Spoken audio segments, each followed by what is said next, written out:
ছেলের মায়ের পছন্দের হিরো হচ্ছে শাহরুখ খান। সো মেবি তার পছন্দেই সে মিলিয়ে রেখেছে। আসসালামু আলাইকুম বন্ধুরা, ভাইরাল চ্যানেলে আপনাদেরকে স্বাগতম। চ্যানেলটিতে নতুন হয়ে থাকলে সাবস্ক্রাইব করতে ভুলবেন না। টলিউডের জনপ্রিয় দুই নায়িকা অপু বিশ্বাস ও শবনম বুবলির মধ্যকার দ্বন্দ্ব যেন থামছেই না। দুজনেই সুপারস্টার শাকিব খানের সাবেক স্ত্রী। তবে একে অপরের প্রতি পরোক্ষ মন্তব্য আর ঠান্ডা যুদ্ধের রেশ যেন প্রতিদিনই আরও স্পষ্ট হচ্ছে।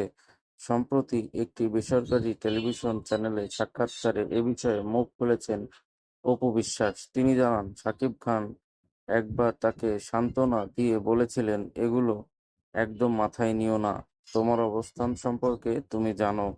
অপু বিশ্বাস বলেন, আমি চুপ থাকতেই স্বস্তি পাই, কারণ আমি জানি আমার অবস্থান কোথায়।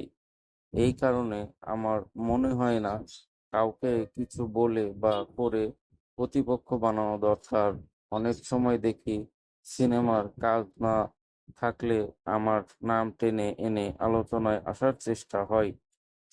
আবার আমার পরিবারকেও এতে টেনে আনা হয়। অথচ ব্যক্তি জীবনে কিছু জায়গা থাকা উচিত, যেগুলো গণমাধ্যমে না আসাই ভালো।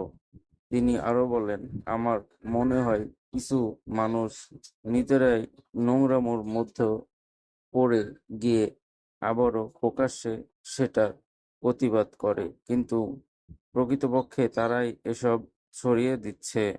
তাহলে তো আবারও সেই নোংরামোর প্রসঙ্গই চলে আসে। অপবিশ্বাসের স্পষ্ট বক্তব্য, তিনি ব্যক্তিগত বিষয়গুলোতে শান্ত থেকে নিজেকে কাজের মধ্যে রাখতেই বেশি স্বাচ্ছন্দ্য বোধ করেন। তবে পরিবারের সদস্যদের নিয়ে বারবার টানাটানি নিয়ে তিনি বেশ বিরক্ত। ধন্যবাদ। ভিডিওটি ভালো লাগলে শেয়ার করতে ভুলবেন না।